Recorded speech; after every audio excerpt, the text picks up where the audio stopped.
Ithi ngabankulu-ke ingabe isazekeka. Umongameli waseZambia ube nesifiso ngaphambi kokuthi eshone ukuthi mangabe eseshonile engcwatshelwe la eSouth Africa. Siyaphinde siyakwamukela futhi kwinkatheko yethu ethule iy'ndaba. Siyithimba lomana lapho sikwethulela iy'ndaba eziwochungechunge ney'hamba phambili ngalesi sikhathi.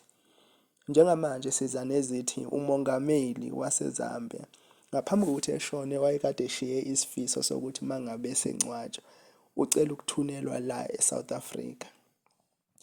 Uhulumeni-ke waseZambia ubhukulile.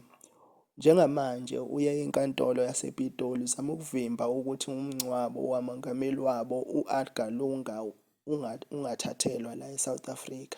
Baphikisana nje nalesi sinqumo, kanti nomndeni wona njengamanje uyaqhubeka nenkonzo yokufihla ilunga lawo. Njengamanje le nkonzo ibanjelwe eJohannesburg, sikhuluma nje, kanti isicelo sikahulumeni sokuphikisa lento eyenziwa umndeni sifakwe ePitoli. Siyacela futhi uphinde uthamele esiza nazo ngokuzayo.